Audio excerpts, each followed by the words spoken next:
En su espacio Khalil Michel desde la Z, cada vez más cerca. Se dice que había un peso, una balanza que era romana y estaba ubicada en ese lugar. De ahí viene el nombre de ese hermoso pueblo y provincia en República Dominicana, La Romana.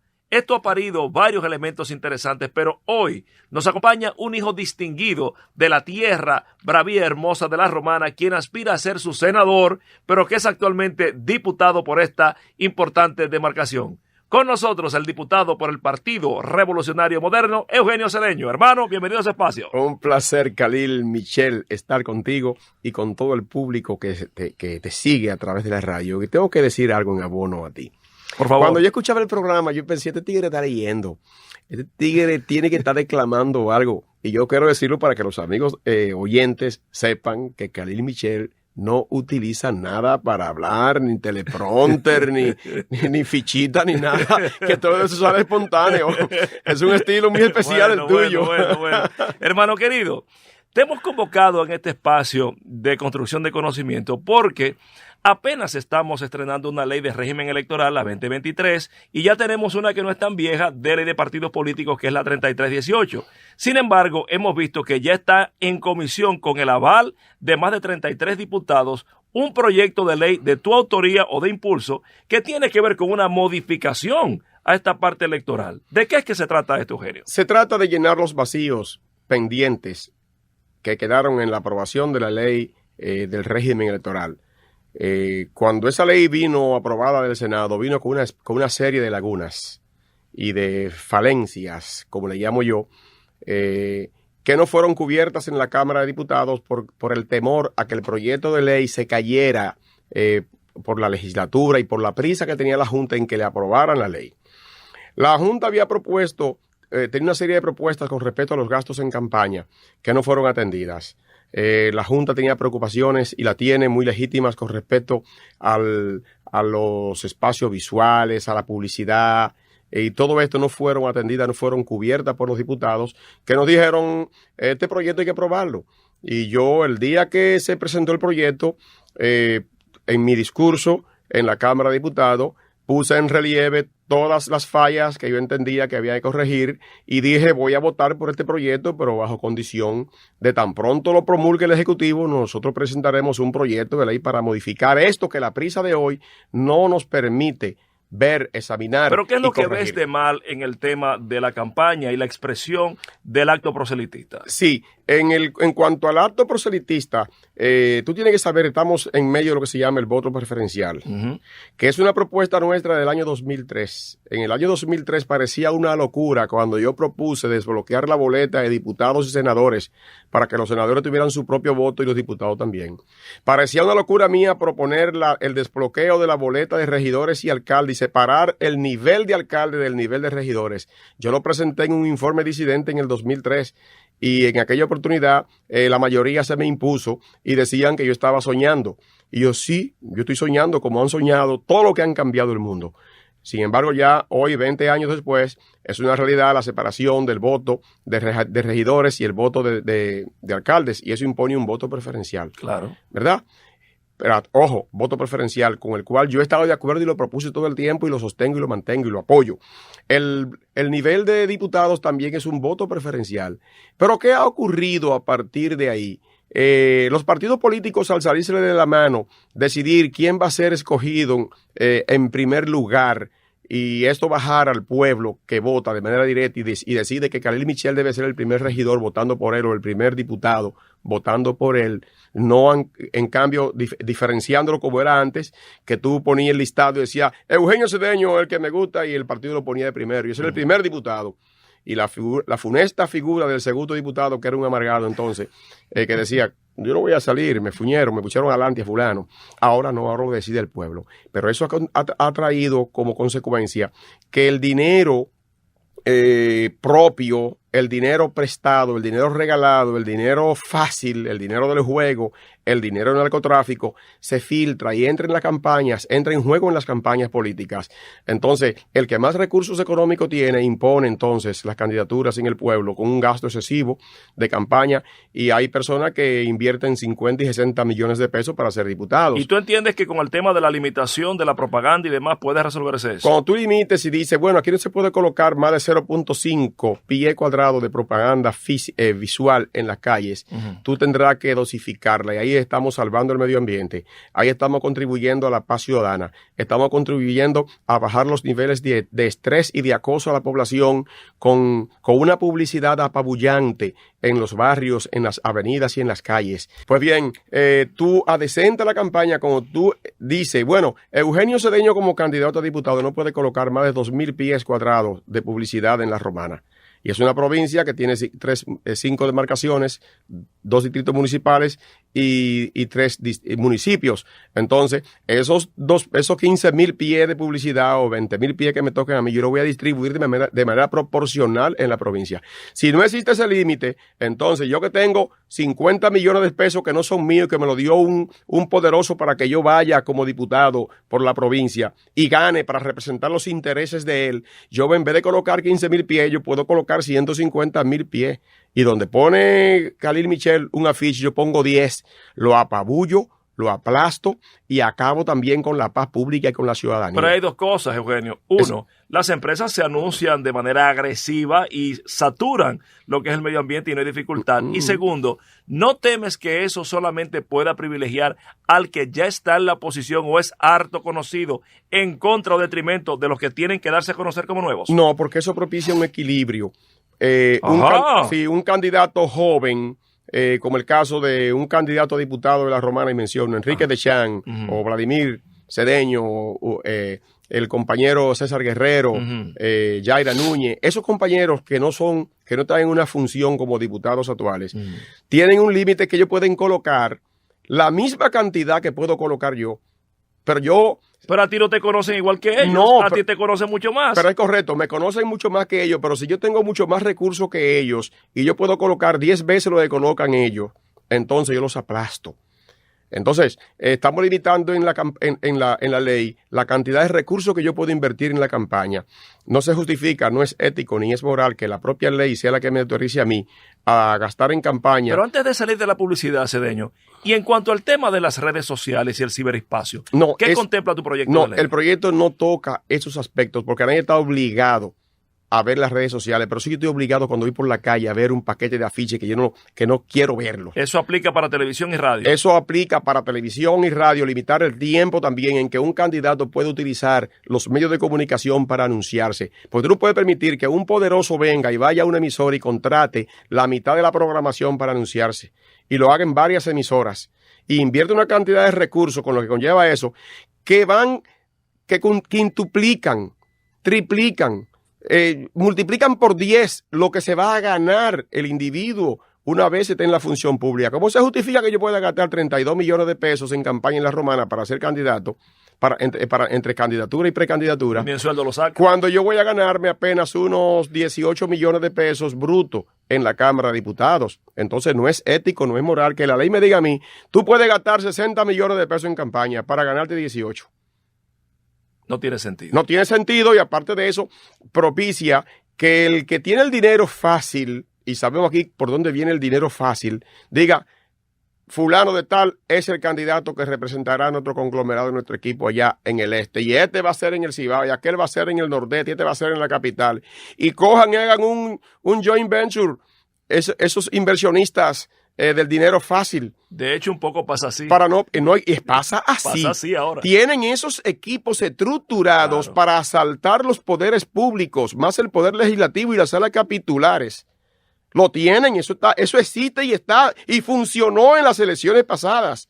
Sí. Funcionó y va a funcionar si el pueblo no le pone un freno moral, y esta es la oportunidad que tiene el Congreso Nacional de adecentar la política para que la gente que hace la sana política no salga huyendo y diga, no, coño, eso nada más es para traficantes, eso nada más es para los amos del juego, eso nada más es para multimillonarios. La política hay que adecentarla y nivelarlo de modo y manera que el joven líder barrial y comunal pueda decir, yo voy a campaña porque yo puedo gastar, me autoriza a mí a gastar de 18 a 9 millones de pesos. Pero hay un problema ahí, Eugenio, y es que tú estás hablando de los fondos fiscalizables y el dinero que no es rastreable. ¿Cómo se hace? Bueno, siempre habrá forma de violar la ley. Lo que hay es crear la norma y que se diga, este que quiere ser diputado está violando la ley. Y una persona que quiere hacer la ley no puede ser un violador de la ley. Y ahí le da entonces una fuerza moral a quien quiere oponérsele. Y el pueblo votará si quiere votar por un violador de la ley, que vote, por lo que no podemos vivir como chivos sin ley. Sin embargo, ahí Esto hay que normarlo. Tú me das el pie de amigo inmediatamente para entrar en una falencia que ha generado entonces quien yo no sabía que era el promotor de ese voto preferencial, querido hermano, que es usted. Sí. Entonces, en ese caso, ¿tú no sientes que con las contradicciones que ha generado este voto preferencial es más difícil generar un Congreso de más calidad? No, el Congreso que dimana de un voto preferencial es un Congreso que viene del seno del pueblo. El pueblo es que decide. Y por esa razón es que tenemos que poner este tipo de controles que yo quiero poner para evitar que un asaltante de la voluntad popular pueda hacerlo a través del dinero y a través de los recursos. Pero espérese, hermano querido, que usted me está diciendo algo que es muy fuerte e impactante. Entonces, quiere decir, Eugenio Cedeño, que un Congreso Nacional que tenía actores como, por ejemplo, Vidó Medina, Reinaldo Pared, gente como Rafa Gamundi, no eran congresos que venían del seno del pueblo. Mira, las debilidades de un voto preferencial tienen sus debilidades, y entre ellas está precisamente el que esto no permite, o lo permite en muy bajo nivel, hasta un 20%. Los partidos pueden reservarse el 20% de sus candidaturas. Y esa reserva del 20% salva lo que quieren señalar, que la calidad del Congreso es baja porque esas personalidades que tú mencionas no se pueden someter al escrutinio y competir en los barrios con una persona. Vidó Medina no te ganaba. No se llama Tirso Mejía no te ganaba. Como un tigre, no te iba a ganar. Como un tigre de barrio como yo, ¿verdad? Pero entonces pero en tu caso tú estás adiestrado y tienes principios. Pero el partido tiene un 20% de reserva que puede coger a Vidó Medina, que puede coger a Hugo Tolentino Díaz, en paz descanse, y colocarlo en ese 20%. Ahora, el problema de los partidos que cojan ese 20% para negociar con partidos de abajo, pequeños, y con partidos bisagra, y sin medir la calidad, le digan, tú eres dueño de esta candidatura. ¿Por qué no la reservan entonces para dársela a esos actores principalísimos que tiene el partido? Una reserva exitosa es la reserva de Eduardo Estrella en Santiago de los Caballeros, que permitió al Congreso Nacional, al Senado de la República, tener un presidente de calidad. Esos son ejemplos de que las reservas funcionan. De manera que el voto preferencial es un voto que pertenece al pueblo. Y fiel intérprete de lo que establece la Constitución de la República, que el voto es directo, personal y secreto. Y un voto de un diputado no puede venir por derivación. Tiene que ser un voto directo donde el ciudadano marque su diputado y lo elija. Eso es democracia. Y la democracia se fortalece y se salva con más democracia. Cerrando la parte del voto preferencial, ¿tú no te transarías por un sistema más mixto, más equilibrado, que fuera tal vez 50%, 50%, independientemente de cuotas? ¿Y a quién le da para el otro 50%? A la parte como era el listado cerrado. Por solo decir algo, el director de asuntos electorales de su partido, el doctor Ramos, que fue presidente de la Junta Central Electoral, decía que era un gran promotor en esa misma silla donde usted está sentado, que era un gran promotor del voto preferencial, pero que los hechos le han dado la convicción de que es mejor el sistema del listado. Hay que ver para quién es que es mejor. ¿Para quién es que es mejor el sistema del listado? Para la cúpula dirigencial de un partido es mejor el listado. ¿Cómo? Sí, claro, para la cúpula de un partido. Pero, por ejemplo, en la Romana tú tienes ahora mismo aspirando desde todos los partidos jóvenes de gran valor, tanto en el PLD como en el reformismo y en el PRS y en el PRD y PRM. En el caso particular mío, si no hubiera sido un voto preferencial, yo jamás en la vida hubiera soñado en el 2002 con ser un diputado. No hubiera ganado nunca. Pero luego en el 2006, si no es por el voto preferencial, a mí me hicieron un encerrón en el 2006, que en la primaria del partido dirigieron el voto y todos votaron por 2 candidatos. Yo saqué apenas 900 y pico de votos frente a 3,000 y tanto que sacó el difunto Gramonte. Y la candidata libanesa sacó 2,000 y tantos votos. Sacó, entre comillas, ambos. Porque, con línea. Con línea, por ejemplo, en Villahermosa decía un presidente del partido, no, aquí Agramonte saca 1,500 votos. Y Cedeño, ¿cuánto saca? 100. Ya. Y yo dije, no importa, pónganme en tercer lugar, si quieren. Pero el pueblo que va a decidir. Y cuando llegamos entonces a las elecciones del 2006, resulta que yo le gané a los 2 que me ganaron a mí, que sacaron entre los 2 5 veces los votos que saqué yo en la primaria. Yo le gané en el seno del pueblo. Usted ha dicho algo que es interesante. Dice que si no habría sido por el voto preferencial, un Eugenio Cedeño jamás habría llegado al Congreso. Y tampoco hubiera vuelto ahora, si no hubiera sido por el voto El preferencial. doctor Roberto Rosario, que le antecedió en el uso de la palabra, ha establecido que si no fuera con el voto preferencial, mucha gente no habría llegado al Congreso Nacional. Y yo le digo que es verdad. Es correcto. Pero también con ese voto preferencial ha llevado mucha gente extraditable, mucha gente analfabeta, mucha gente carente de principios. Entonces, ¿no cree usted, por eso es el filtro, que el equilibrio pudiera ser mejor? Por eso es el filtro que estamos poniendo en esta modificación a la ley. Ese filtro que va a decirle al que dice, voy a gastar 100 millones de pesos para ser senador en la Romana, decirle, yo no puedo gastar 100 millones porque solamente me permiten gastar 9 millones en campaña. Entonces, esos 100 millones, si él gasta los 90 millones extras, él se coloca en la ilegalidad. Cedeño, ¿qué nivel de respaldo está teniendo la ley? Veo que hay varios diputados que la están suscribiendo. ¿En qué nivel está? Comencemos por ahí. Hay 31 legisladores que conjuntamente conmigo somos 32 y no lo firmaron más porque el tiempo, yo siempre me adelanto y llevo las cosas. Y no quise ponerlo todo porque después entonces, si lo pone todo, cuando hacen las comisiones, dejan a los que apoyan el proyecto fuera. ¿Verdad? Porque son parte del proyecto. Eso es político. Sí. Entonces, hay 32 diputados. Eso significa como un 25% de la matrícula de la Cámara de Diputados que está apoyando el proyecto.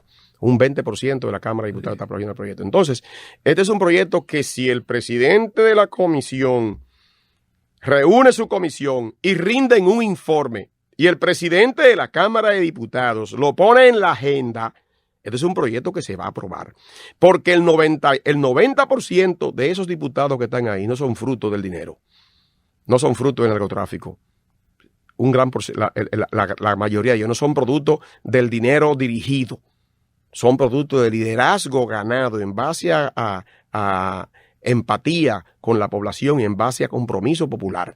Entonces esos diputados van a apoyarlo porque saben que los puestos electorales corren grave peligro si no se le ponen límites y controles como esto y van a acabar en manos non santas. Eugenio Cedeño, finalmente, en breves palabras, en corto, algunos temas sueltos.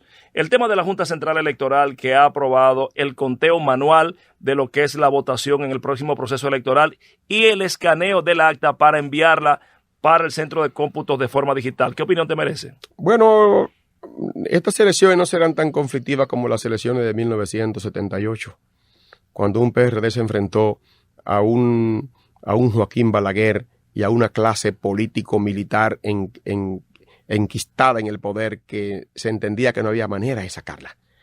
Estas elecciones no van a ser más conflictivas que en el año 1996, cuando ganó Leonel Fernández. Hemos avanzado bastante, no es lo deseable por todos. Yo hubiera preferido, particularmente yo, con el perdón de mi hermano Simon Freud, de la dirección de mi partido, yo personalmente hubiera preferido el conteo electrónico de los votos, la boleta, el voto electrónico, lo hubiera preferido yo. Pero aquí todo el mundo sabe contar hasta 500. ¿Quién no sabe contar hasta 500? Y en una mesa no vota más de 500 personas. Entonces, 5 profesionales ahí con sus delegados y con sus observadores, yo creo que están en la capacidad de contar 500 votos y saber por quién votaron 500 personas. Y lo que hay que hacer es salvaguardar esos votos para proteger la voluntad popular A propósito del tema de la ley, se supone que es el segundo domingo de julio en donde se abre la precampaña formalmente dentro de los partidos políticos. Sin embargo, ya hay gente que está abiertamente de todos los partidos, PRM, PLD, ahora dicen inscríbete. Abierto, exactamente. Dicen inscríbete, inscríbete. ¿Qué opinión te merece? Eso es Está corriendo tu hermano Neney Cabrera por la alcaldía. Eso es bueno, eso es bueno. Pero va contra la ley. No, porque están diciendo, llamando a inscribirse en los partidos. Está en un proceso de inscripción. Eso no va contra eso, va bien. Pero un tigueraje. Sí. Hay como que ahora se vende la imagen y pero eso es sano, eso es bueno, que haya muchos aspirantes porque eso es una muestra de confianza en la democracia. Para cerrar, aquí mismo se sentó ahí el director de Promipyme con un movimiento que lanzó el domingo pasado, Crece, donde ya pide y proclama la reelección del presidente Luis Abinader. ¿Qué opinión tienes al respecto? Eso también está muy bueno. Yo me quisiera inscribir en ese movimiento. Eugenio Cedeño, gracias por haber participado con nosotros. Con esto cerramos nuestra entrega del día de hoy. Nos despedimos, no sin antes recordarles que mañana estaremos a las 7. Khalil Michel, desde la Z, cada vez más cerca. Buenas noches.